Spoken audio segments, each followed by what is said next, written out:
드리도록 하겠습니다. 그린베이 패커스라는 여러분 풋볼팀 아시는지 모르겠습니다.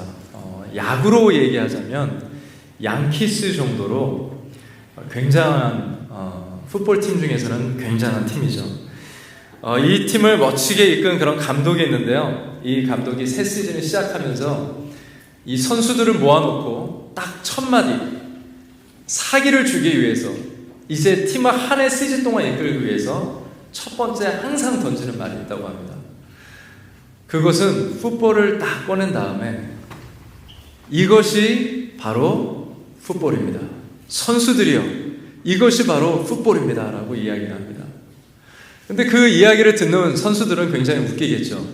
아니, 내가 어렸을 때부터 이 공을 붙잡고 살았고, 내가 풋볼을 너무 사랑해서 나는 이것을 붙잡고 잠을 자기도 했었고, 동네에서 이 공 잘 아는 사람, 잘 던지는 사람, 잘 잡는 사람 하면 난데, 지금 이 프로까지 딱 왔는데 새 시즌을 시작하면서 던진다는 한마디가 이것은 풋볼입니다 라는 말이 너무 웃기잖아요. 그런데 항상 그 감독은 그 기본부터, 핵심부터 시작한다고 합니다. 그러니까 우리가 왜 여기 모여 있느냐, 우리가 무엇을 하고 있느냐, 선수들에게 가장 기본적인 것부터 도전하고 나간다는 것이죠.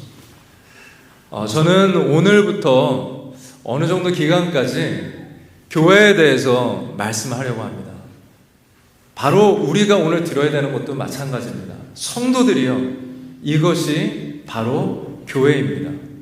아마 제가 이렇게 얘기한다면 이 여러분들 또한 여러분들 마음에 아이고 내가 하루 이틀 다녀봐, 나 모태신앙이야, 왜 이래, 이럴 수도 있고, 나 성경 통독 몇 번 한 사람이야 라고도 할 수가 있고, 나 이런 직분 가지고 있는 사람이야 라고도 얘기할 수 있겠죠.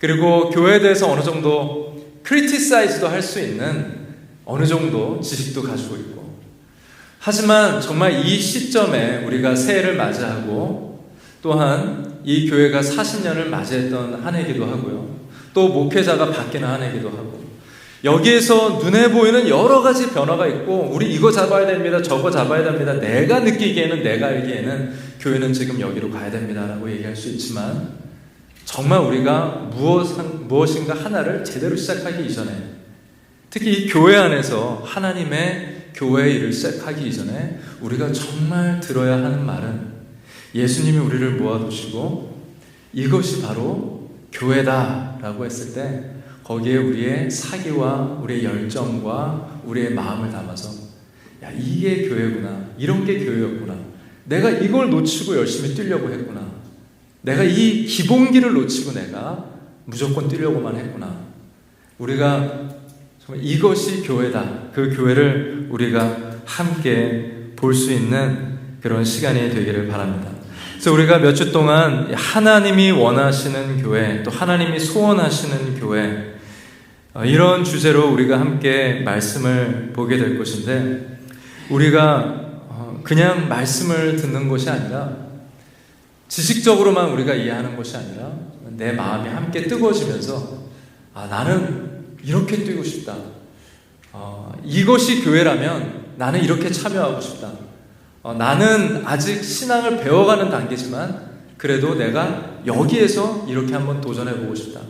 오래되신 분이거든요. 오래되신 분, 또 처음 오신 분 다 그 교회로서 할 수 있는 것이 있습니다. 근데 이것을 듣는 동안, 쭉 몇 주 동안 듣는 동안 지식 전달이 아니라, 지식 채우는 것이 아니라 마음이 함께 뜨거워지고 마음으로 함께 참여할 수 있는 시간 되기를 바랍니다. 성경에서 교회라는 단어가 처음 나오는 곳이 있습니다. 그것이 바로 오늘 우리가 읽은 성경 본문인데요. 우리가 읽은 성경 본문은 마태복음 16장 13절부터 19절까지입니다. 여기에 교회라는 단어가 성경에서 처음 나옵니다. 그 전에 성막도 나오고 성전도 나오고, 그것을 신약에서 풀어놓은, 또 앞으로 세워질 그 교회를 바라보면서 그 픽업한 이 교회라는 단어는 어떤 것일까? 우리가 먼저 그 교회라는 기본에 대해서 우리가 함께 보도록 하겠습니다. 제가 오늘 본문 말씀을 13절부터 19절까지 읽도록 하겠습니다. 예수께서 가이사라 빌립보 지방에 이르러 제자들에게 물으셨습니다. 제가 그 성지순례 여행을 갔었었는데 거기에서 이 지방에 갔습니다. 근데 이 지방 우상이 굉장히 많은 곳으로 유명해요. 아직도 그것이 남겨져 있는데 여기에 하나의 신전이 있으면 바로 그 옆에 또 신전이 있고요. 또 그 옆에 마치 가게가 세 개가 이렇게 막 붙어 있는 것처럼 그렇게 연결되어 있습니다. 이곳은 어떻게 보면 많은 종교가 모여 있어서 나는 오늘 이 신한테 돈을 주는 신한테 좀 절하고 싶다. 나는 오늘 이 농사를 좀 잘 되게 해줄 수 있는 신에게 하고 싶다라고 할 정도로 굉장히 많은 여러 신들이 있는 곳에서 주님께서는 물어보신 겁니다. 너희들은 나를 누구라고 하느냐? 사람들은 나를 누구라고 하느냐? 14절에 그들이 대답했습니다. 사람들은 세례자 요한이라고도 하고 또 최고의 선지자죠. 구약의 최고의 선지자 엘리야라고도 합니다. 엘리야가 살아났다. 또 예레미야 선지자 예언자 중에 한 분이라고도 합니다. 그러니까 예언자 중에 한 명은 틀림없다라고 사람들은 얘기를 합니다. 당신은 이렇게 사람들에게 인정받는 그런 분이 됐습니다. 이건 400년 동안 예언자가 없었어요. 암흑기에 있다가 예언자가 나타났다는 것은 세례 요한과 예수님이 이렇게 나타난 것은 다시 한번 하나님이 정말 놀라운 일을 하시는구나 라는 그런 사인이거든요. 그런데 그 중에 정말 최고의 예언자는 당신입니다 라는 그런 이야기를 사람들의 소문, 이 시대로 보자면 인터넷에 당신은 예언자라고 떠돌고 있는 겁니다 라고 얘기하는 거죠. 근데 예수님의 집중은 그 신문이라든지 인기도 몇 명이 나를 팔로우 하느냐가 아니었습니다. 15절 보면 그러면 너희는 나를 누구라고 하느냐라고 했었을 때 이때 시몬 베드로가 이야기를 하죠. 그러면 너희는 나를 누구라 하느냐? 그 전에도 여쭤봤지만 여러분들은 예수님을 누구라고 대답하시겠습니까? 시몬 베드로는 이렇게 대답합니다. 주는 그리스도시며 살아계신 하나님의 아들입니다. 이 대답을 듣고 예수님께서 대답하셨습니다. 요나의 아들 시몬아, 바요나 시몬아. 바로 바요나, 요나의 아들이라는 말이죠. 네가 복이 있다. 이것을 내게 계시하신 분은 사람이 아니라 하늘에 계신 내 아버지시다. 하나님이 너를 도우셔서 이렇게 고백할 수 있는 것이다. 그리고 내가 너에게 말한다. 너는 베드로다. 내가 이 반석 위에 교회를 세울 것이니 지옥의 문들이 이것을 이길 수 없을 것이다. 내가 내게 하늘의 열쇠를 줄 것이다. 한 가지를 더 주죠. 교회를 세우시겠다고 처음 이 반석 위에 내 교회를 세우시겠다고 하시고 이제는 하늘의 열쇠를 줄 것이다. 무엇인지 네가 땅에서 매면 하늘에서도 매일 것이요 땅에서도 풀면 하늘에서도 풀릴 것이다 라고 하면서 지옥의 권세가, 악한 영들의 권세가 너를 이기지 못할 거고 열쇠는 걔네들이 가지고 있는 게 아니야. 교회가 되게 연약하게 보이고 지금 여기서는 훈장을 받은 것도 아니고 크게 변하는 것도 없어요. 하지만 주님께서 표정이 바뀌셔서 너무 기쁜 나머지 감동하는 속에서 내가 천국의 열쇠를 교회 너에게 맡기겠다라고 주님께서는 이렇게 교회를 세우시면서 천국 열쇠까지도 맡기십니다. 이렇게 교회라는 단어가 이러한 본문 속에서 탄생하게 되어지고 시작하게 되어집니다. 교회라는 단어는 언제부터 시작됐을까? 바로 여기서부터 시작된 것을 우리가 볼 수가 있죠. 이 교회라는 단어가 이렇게 시작된 것을 자세히 이렇게 들여다보니까 이것은 그냥 갑자기 주님께서 교회를 확 세운 것이 아니라 어떠한 일 속에서 어떠한 상황 속에서 하나님 예수님이 특별하게 교회를 만들겠다, 세우겠다라고 작정하신 것을 보게 되잖아요. 주님이 갑자기 왜 이렇게 기쁘게 교회를 세우겠다, 갑자기 천국 열쇠를 주겠다 이렇게 하셨을까? 우리가 어렸을 때 가끔 부모님을 좀 만족해 해드리면 부모님이 여러분들을 향해서 어떻게 해요? 야, 너 뭐 먹고 싶어? 하면서 갑자기 안주머니에서 뭘 꺼내요? 지갑을 꺼냅니다. 그리고 지갑을 열고 지폐 꺼내서 또 무슨 색이 나올까라고 하는 궁금증도 있겠죠. 거기서 비싼 지폐를 꺼내서 딱 줍니다. 그러면 정말 기분 좋은 거죠. 야, 내가 공부 열심히 하길 잘했다. 좋은 성적표 받길 잘했다. 내가 집 청소하길 잘했다. 내가 아버지 구두 닦아드리길 잘했다. 뭐 어떤 일들을 통하여서 아버지의 마음이 감동이 되면은 아버지는 아주 중요한 것, 바로 안주머니에 있는 것을 꺼내서 또 거기서도 다시 한번 지갑을 열어서 우리에게 소중한 것을 그렇게 주게 되어집니다. 요즘에는 그냥 지폐만 주는 것이 아니라 카드까지도 주더라고요. 그래서 요즘 애들 보면은 저희 첫째 아이가 이제 막 중학생 되는 그런 나이인데 그 친구들 이렇게 보면은 스타벅스 같은 데 가서도 카드 가지고 긁으면서 커피 사 먹고 그러더라고요. 그래서 보면서 야, 세상이 참 많이 바뀌었다. 근데 참 이거 카드 봐도 천국의 열쇠 같지 않아요? 이게 땅에서 긁으면 엄마 어카운트에서 열리는 거잖아요. 그러니까 아무 데서나 그냥 긁으면서 쓰면은 엄마가 알아서 다 처리해주고 아빠가 알아서 다 해주고. 그러니까 그거를 준다는 건 뭐예요? 기특한 일을 했다는 겁니다. 그러니까 하나님이, 예수님이 그냥 교회 세우시는 게 아니에요. 예수님의 마음이 뭔가 굉장히 기쁜 거예요. 그 예수님의 안주머니 속에 오랫동안 감춰두었던 그 천국의 열쇠, 그리고 교회라는 계획, 그것을 안주머니를 이렇게 막 뒤지기 시작한 것은 바로 예수님께서 오늘 베드로가 고백한 그 신앙의 고백이 너무나 기뻤고 감사했던 겁니다. 그 주님 앞에 당신이 그리스도십니다 라고 고백했던 그 고백 위에, 신앙 고백 위에 주님께서는 교회를 세우겠다. 그 정도 신앙 고백이면 이제 천국의 열쇠를 맡길 때가 된 것 같다 라고 하면서 주님께서는 그것을 허락해 주시는 것이죠. 고백이라는 것이 상당히 중요한 것 같습니다. 아담도 하와에게 고백을 했을 때 거기에 가정이 이루어지죠. 여러분들도 아내를, 지금 옆에 있는 아내를 얻기 위해서 여러분들도 언제 프로포즈를 했었었죠. 또 여러분들이 받기도 했었었고, 바로 그렇게 고백되어졌을 때 그때 여러분들이 마음이 기뻐서 예스 하면서 서로 결혼하게 되고 가정을 이루게 되는 것, 바로 이 성경의 첫 번째에서도 가정이 이루어지는 게 고백 중에 되어졌습니다. 고백이라는 것은 상당히 중요한 거예요. 근데 그냥 고백이 중요한 것인가? 그냥 고백이 중요한 것이 아니라 정말 더 중요한 건 뭐예요? 고백은 어떻게 보면 표면적인 것 뿐이에요. 베드로가 잘했던 것은 예수님을 올바로 바라봤다는 거예요. 주님은 이런 분이시구나라는 것을 깨달았다는 거예요. 그때 당시 그리스도라는 단어는 굉장한 단어거든요. 과연 그리스도가 누굴까?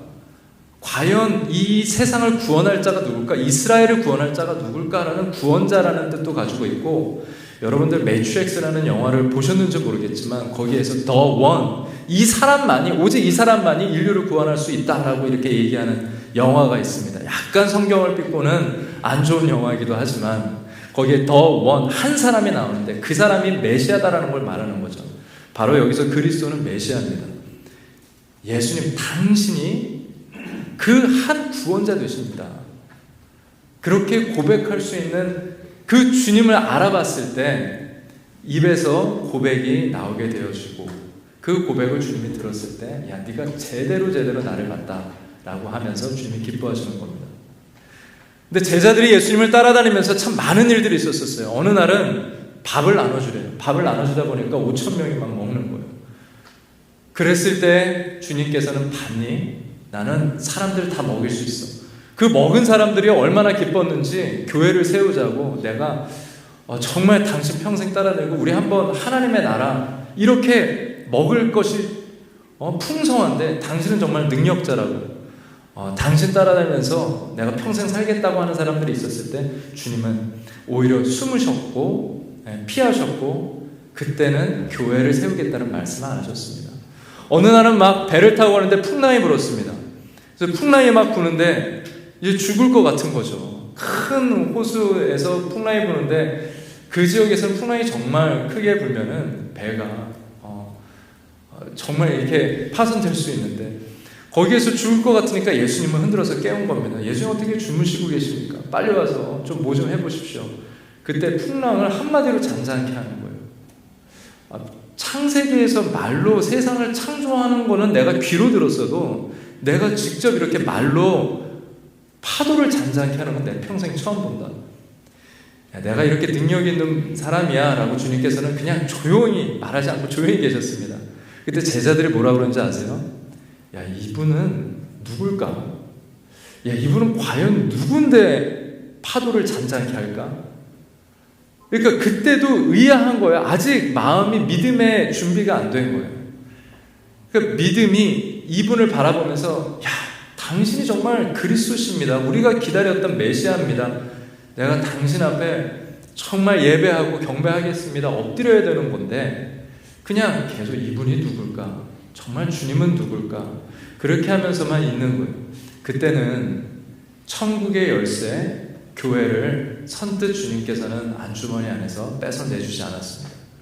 그런데 아무 감동도 없고 아무 기적도 없고 어떻게 보면 그냥 우상이 바글바글하는 그런 도시 속에서 너네들은 나를 누구냐라고 했었을 때, 그때 한 사람이 제대로 고백했을 때, 자, 이때 때가 됐다.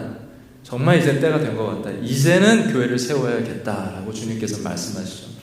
파도가 잔잔케 되는 기적도 없었고요. 사람들을 풍성히 먹이는 기적도 없었습니다. 하지만 주님께서는 그 시간에 그 고백이 있었을 때, 주님을 올바로 바라봤었을 때 교회를 세우시겠다고 말씀하십니다. 이 고백을 했었을 때 될 수 있는데요. 그러면 우리가 무엇을 해야 될까? 우리도 올바른 고백을 해야겠죠. 바른 고백을 해야 되고 성경적인 고백을 해야겠죠. 어떻게 할 수 있을까? 먼저 주님께서 17절에 이렇게 말씀하십니다. 개역개정으로 이제는 우리가 쉽게 이야기를 봤으니까 이제는 개역개정으로 볼 텐데, 이를 내게 알게 하신 한 이는 혈육이 아니요 사람이 아니라는 말이죠. 하늘에 계신 내 아버지시니라. 이를 내게 알게 한 것. 너가 고백했는데 그건 너가 고백한 게 아니야. 이게 무슨 소리야? 가 되는 거죠. 오늘 내가 찬양했는데, 내가 오늘 교회 왔는데, 내가 주님 예배하고 있는데 그거 네가 예배한 거야. 네가 찬양한 거 아니야. 네가 기도한 거 아니야. 네가 교회 온 거 아니야. 요한복음에 정확하게 나오죠. 너가 나를 선택하기로 한 것이 아니라 내가 너를 선택해서 오게 한 거야. 근데 이게, 이 말씀이 오락가락하면서도 언젠가 한번 곰곰이 생각하면 맞는데, 언제 생각하면 이 말씀이 정확하게 맞아떨어지냐면 인생을 한번 뒤돌아보면 정확하게 예수님이 나와 함께 동행한 발자국이 보입니다. 우리가 오늘 찬양한 것처럼 주님과 함께 걸어가고 주님 나를 오라 하는, 주님과 함께 걸어갔던 발자국이 보입니다. 그런데 머리로서 자꾸 이론적으로 생각하면 내가 해야 돼. 사람한테 자꾸 힘을 줘. 너 이렇게 고백해야 돼. 너 예수님을 그리스도라고 고백해야 돼. 하면서 어떻게 하면 고백할 수 있을까? 막 힘을 줘서 막 목사도 가르치고 성도들도 힘줘서 듣다 보면은 어떻게 보면은 너무 사람의 힘만 들어가는 것 같아요. 근데 우리가 인생을 잠깐 시편에 나오는 셀라, 멈추라는 말처럼 멈춰서 뒤를 돌아보면 하나님이 나와 함께 하셨구나가 보이기 시작합니다. 바로 그 하나님의 은혜를 보게 하는 거죠. 그 뒤를 돌아보면서 하나님이 나를 여기 인도해 주셨구나. 내가 오늘 여기 앉아있는 게 하나님이 나를 인도하셨구나. 내가 기도하고 막 이 열정이 생기는 게 내가 하는 게 아니었구나. 하나님이 나를 도와주셨던 것이구나. 17절을 보면 내게 알게 하니라. 이 고백하게 한 것은 사람의 지식이나 너 친구가 너를 도와준 것이 아니요, 어떤 경험에서 나온 것이 아니요, 어떤 우연에서 나온 게 아니라 하늘에 계신 하늘의 뜻이고 아버지께서 친히 가르쳐 주신 것이다.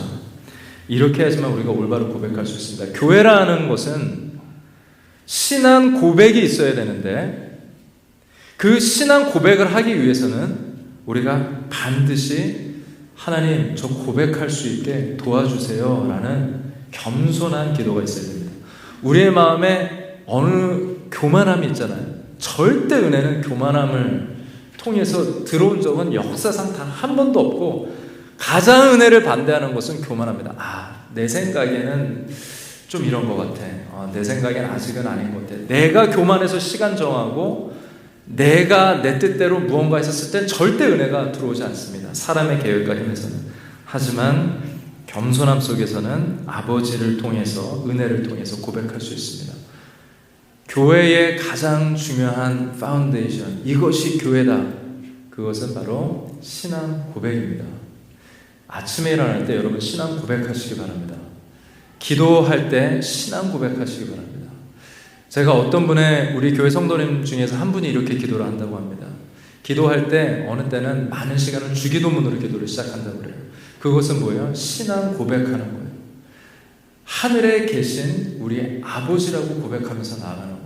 그러면 염려가 사그러지죠. 저도 그렇게 기도를 하는데 정말 주기도문으로 기도하면 그렇게 되는 것 같아요. 하늘에 계신 우리 아버지, 신앙 고백으로 시작하는 기도, 아버지를 먼저 인정하고 나아가는 기도.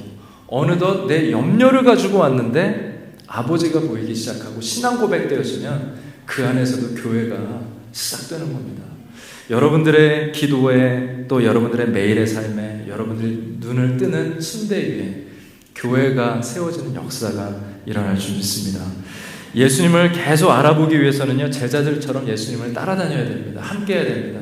배도 타고 음식도 나눠주고, 때로는 예수님이 시험하면서 질문도 던지고, 때로는 신방도 가고 환자들도 일으키고, 때로는 예수님이 너네들이 이번에 한번 전도를 해봐, 지팡이만 가져가라, 돈은 안 가져가도 된다 하면서 또 가고, 그랬을 때 경험을 하고, 하지만 이 모든 것들이 지나고 거기엔 기적도 있고 은혜도 있고 놀람도 있고, 주님 우리가 이렇게 사람들을 치유했습니다 라는 그런 놀라운 일들도 있고, 때로는 뭐 교회가 막 성장하는 일들도 있지만, 정말 주님이 교회를 축복하고 세우는 때는 교인들이 한 사람 한 사람 주님과 동행하고 살아가면서 주님을 올바로 바라봤을 때, 그때 바로 주님께서는 교회 역사하기 시작하십니다. 주님은 거기에 교회를 세우신다고 하시는데요, 어떤 교회인지 아세요? 내 교회, 나의 교회를 세우리니. 우리 교회는 저의 교회, 목사의 교회 아닙니다. 우리 교회는 장로님들의 교회 아니고요, 집사님들의 교회 아니고요, 우리 교회는 성도님들의 교회가 아니고 우리 교회는 주님의 교회입니다. 그래서 어느 누구도 이 교회를 가지고 장난도 칠 수 없고요, 사람의 자기의 성향이 뭐 너무 리더십이 좋고 너무 카리스마가 있어서 목사가 진디주의하면서 나아갈 수도 없는 겁니다. 교회는 모든 사람이 주님 앞에 무릎을 꿇고 나아가야 되는 것인 줄 믿습니다. 여기에서 내 교회를 세운다고 했는데, 이 교회라는 단어, 첫 번째 나오는 단어 바로 에클레시아라는 단어입니다. 우리나라 말로는 교회, 가르칠 교, 모일회에서 가르침을 받는 곳이다 라는 것이 교회인데요, 이것은 좀 충분하게 다 설명이, 이 원어를 설명하지 못하는 것 같습니다. 에클레시아라는 말은 사람들이 모여있는 모임을 말하기도 합니다. 그래서 이때 당시 그리스 지역의 헬라 문화 속에서는 이 단어가 자연스럽게 많이 사용됐어요. 예를 들어서 나라의 지도자들이 모임을 갖겠습니다, 우리가 에클레시아를 갖겠습니다 라고 하면 이제 높은 임원들이라든지 사람들, 지도자들이 함께 모이는 거예요. 그러면은 그들이 가정에 있다가 일터에 있다가 누구랑 만나고 있다가 어디 출장을 갔다가 갑자기 모이자, 에클레시아가 있다 하면 다 모이는 거죠. 그럼 그 사람들이 모인 그 모임을 에클레시아라고 했다고 합니다. 그래서 에클레시아라는 것은 여기에서 가정에 있다가 여기서 나와야 되는 거, 그리고 출장 가서도 거기에서 있으면 안 되고 나와야 되는 거, 그래서 다 나와서 모인 그 모임을 에클레시아라고 해요. 이집트에서 이스라엘 사람들이 나왔죠. 거기에 모여 있었을 때 하나님의 성회, 같은 말입니다. 여기에서는 신약적으로서는 교회라는 말이 처음 탄생한 거지만 원래 있었던 단어나 마찬가지죠. 이스라엘 사람들이 모여 있었을 때 그것도 에클레시아가 되는 것입니다. 그런데 신약에서 이 단어를 사용했다는 것이 참 특별합니다. 우리나라 말도 교회 두 단어가 합쳐진 것처럼 에클레시아도 두 단어가 합쳐진 건데요, 에크라는 말과 칼레오라는 말인데 이 단어는 외우지 않아도 될 것 같아요. 근데 이 의미는 우리가 기억하면 좋을 것 같습니다. out of라는 말, 우리가 밖으로 나오다 라는 말과 그리고 부르심을 받다라는 말이 합쳐진 거예요. 그러니까 나오라고 부른 거죠. 야, 나와서 우리 미팅하자, 나와서 우리 모이자 라는 말과 똑같은 말이라는 게 바로 에클레시아. 그래서 영어로 보면 to call out이 되는 겁니다. 부르심을 받는 것. 하나님의 부르심을 받아 모인 사람들이 바로 교회, 에클레시아가 되는 뜻이 되는 겁니다. 어떻게 보면 되게 중요한 것은요, 교회는 내가 알아서 왔어가 아니라 하나님이 불러줬기 때문에 온 겁니다. 하나님이 나를 불러주셨기 때문에 이 자리에 정말 예배자로 있을 수 있는 거, 그거는 누가 나 전도해서 왔어, 그게 아니고요, 하나님이 그 사람을 통해서 나를 전도한 거죠. 건져준 거죠. 우리가 죽음의 바다가 처음에는 그냥 수영도 하고 좋은 것 같아서 거기 들어가 있는데 이 세상에 있다 보면 풍랑이 이럴 때가 있잖아요. 풍랑이 일었어요. 근데 이 태풍을 내가 도저히 이겨나갈 수 없어요. 그때 나는 이제 죽겠구나 싶은 거예요. 우리 인생에도 그럴 때가 있잖아요. 근데 주님께서 그때 하나님이 나타나셔서 우리의 이름을 불러주시면서 진성아 하면서 내 손 잡아라 라고 하면서 우리를 불러주는 거예요. 그래서 내가 그냥 내가 어떻게 알아서 해볼게요 라고 내 인생 내가 알아서 한번 책임져 줘볼게요. 지금까지 어떻게 버텨서 잘 살아왔는데 이번에 뭐 죽기나 하겠어요 라고 해서 고집 피는 것이 아니라 제가 정말 이렇게 연약하고 내 힘으로 살다 보니까 이런 어려움이 있네, 내가 주님의 손을 붙잡습니다 라고 하고 그 부르심을 내가 붙잡는 거죠. 그리고 거기에서 바다에서 나오는 거예요. 그래서 나와서 거기에서 내가 딱 있는데 하나님이 저 사람도 건져주시고 이 사람도 건져주셔서 우리를 이 자리에 함께 모아놓은 거예요. 이 모임이 에클레시아가 되는 것이죠. 죽음에서, 어려움에서, 세상에서, 어두움 속에서, 고민 속에서, 절망 속에서 구원을 받은 사람들이 모여서 그 부르심 속에서 모여있는 사람들, 바로 우리가 에클레시아가 되는 겁니다. 우리가 그렇게 부르심을 받았는데 이 부르심이 얼마나 감사한지 내가 막 주여 주여 외치지도 않았어요. 나는 지식도 모르고 그런 분이 존재하는지도 몰랐어요. 그런데 예전부터 내가 빠질 것을 아시고 선교사님들을 통하여서 그들이 피를 흘리기도 하고 어떤 목회자가 부름을 받아서 열심히 노력하기도 하고 어떤 장로님이 도와주시고 어느 집사님이 도와주시기도 해서 어떻게 보면 하나님이 그 사람들의 손을 통하여서 나를 구원해 주시고 건져 주신 것이죠. 그러니까 내가 하나님을 몰랐을 때 하나님이 먼저 나를 찾아오셔서 이름을 부르시면서 삭개오야 내려와라, 내가 오늘 너네 집에 가야겠다라고 불러주시는 것처럼 주님이 찾아오셔서 불러주시는 거예요. 얼마나 감사해요. 그 부르심, 내가 요청하기도 전에, 내가 크게 소리를 지르기도 전에 주님께서 오셔서 우리를 맞아주시고 찾아오시고 구원해 주신 것입니다. 그래서 우리가 그 은혜 속에서 에클레시아가 되는 거예요.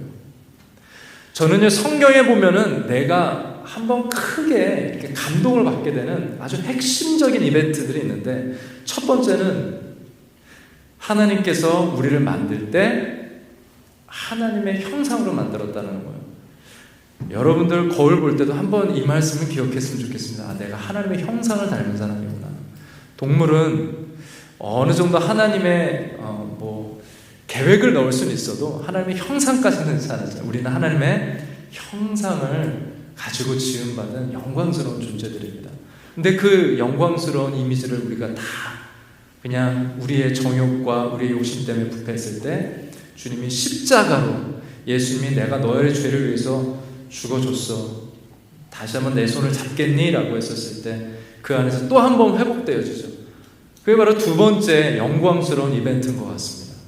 야, 내가 주님의 십자가를 받은 사람이구나. 세 번째는 야, 나 같은 사람을 교회로 불러주시는구나. 예수님의 몸된 교회, 우리가 나중에 보겠지만 우리가 예수님의 몸이거든요, 교회는. 그러니까 나를 교회로 삼아주신다는 건 굉장히 영광스러운 것입니다. 하나님의 형상을 담고 예수님의 십자가를 받았는데 마지막 한 번 더 너는 교회야 라고 하면서 우리를 에클레시아로 부른다는 거죠. 바로 에클레시아라는 단어는 여러분들이 건물이 아니라, 교회 건물이 아니라 여러분들이 교회라는 거예요. 너 어느 교회 다녀? 라고 했을 때 나 뉴욕 필라델피아 장로교회 다녀 라고 하는, 그 뉴욕 필라델피아에 다닌다는 건 뭔가 교회는 따로 있고 나는 그냥 교인 정도로 생각한다는 거잖아요. 그게 아니라 여러분이 교회예요. 이 건물이 교회가 아니라 여러분이 교회인 것입니다. 여러분들이 교회로, 하나님은 교회로 카운트하시고 교회로 보십니다. 우리 옆에 있는 분들에게 한번 이렇게 축복하도록 하겠습니다. 당신이 교회입니다. 우리 다시 한번 축복하도록 하겠습니다. 당신이 교회입니다. 여러분들이 교회입니다. 주님이 우리를 교회로 세우셨습니다. 교회 역사를 보면 300년까지 교회는 건물이 없었습니다. 근데 성경을 보면 교회 이름은 정말 많이 나옵니다. 우리가 이번 주에 특별하게 이제 요한복음 내일 모레 끝내고 수요일 정도 그때 이제 사도행전을 읽게 되어지죠. 이거 교회가 세워지는 얘기거든요. 오늘은 예수님이 교회 세울 거야라고 하고 이제 교회가 정말 세워지는 건 가시적인 교회는 사도행전에서 세워집니다. 근데 우리랑 참 많이 틀린 게 그때는 건물이 없어요. 그 후에 100년에도 없고요. 한 300년까지도 없어요. 어느 역사가가 200년 정도 이게 분명히 교회 건물인 것 같은데 가정집 어떻게 개조해서 한 그래서 거의 다 가정집이 교회였습니다. 그리고 나중에 성전, 이스라엘 사람들이 성전 중심으로 모였는데 그 성전은 완전히 산산조각이 납니다. 더 이상 모일 수 없게 완전하게 파괴가 됩니다. 그때 교회에 대한 스토리는 멈추나요? 멈추지 않고 계속해서 연결해 나가죠. 교회가, 유대인들은 주춤합니다. 왜냐하면 성전 건물, 피지컬한 건물이 되게 중요하기 때문에.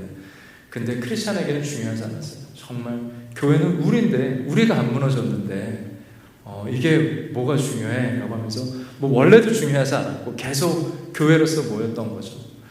그리고 교회에다가 편지합니다. 사도행전 끝나면 로마서, 고린도 전서 나오죠. 이건 로마에 보내는 편지, 고린도에 보내는 편지. 그냥 그 뒤에는 다 교회 보내는 편지 내용밖에 없어요. 근데 교회에 대한 내용인데 건물 세우자라는 얘기는 한 번도 없고 계속해서 여러분들이 잘 돼야 됩니다. 여러분들이 교회입니다라는 얘기밖에 없죠. 바로 여러분들이 교회입니다. 여러분들이 에클레이시아입니다. 내가 내 교회를 세우겠다라는 것은 우리는 교회 건물을까지도 하나님이 축복해 주셔서 이 자리에 모여서 우리가 예배할 수 있는 교회로서 예배드리는 것이지 내가 이 교회 건물을 들어왔을 때 내가 교인 정도로만 생각하면 우리는 이것이 교회입니다를 완전히 잊어버리고 있는 거예요. 정말 교회는 바로 여러분이고 여러분이 교회였을 때 교회 건물 안에서 여러분들 술 마시지 않죠. 여러분들 여기 안에서 악한 거를 본다든지 그런 일은 욕을 한다든지 누구한테 막 신경질 낸다든지 아유 교회니까 참자 그러잖아요. 근데 교회 밖에 나가면 어떻게 돼요? 화나게 되죠. 바로 그런 것처럼 그게 잘못되게 되는 우리의 선입견을 갖게 되는 겁니다. 여러분들은 교회 밖을 나아가도 성가대 옷을 벗어도 찬양의 옷을 벗어서는 안 되고요. 교회 밖에 나아가도 여러분은 똑같은 교회입니다. 하나님이 보셨을 땐 똑같은 거예요. 교회 안에서는 욕하면 안 되고 교회 밖에서는 욕해도 돼가 절대 될 수가 없는 거예요.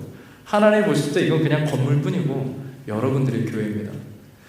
교회로서 어디를 가든지 어디에서 모이든지 여러분이 있는 곳이 교회가 세워지는 곳이 되길 바라고 복음이 증거되는 곳이 되기를 바라고 하나님의 형상으로 십자가를 받은 자로서 은혜를 받은 자로 또 교회의 영광스러운 그런 교회가 된 사람으로서 우리 주님 앞에 영광 돌리면서 이제 살 수 있는 여러분들 되기를 예수 그리스도 이름으로 축복합니다. 우리 함께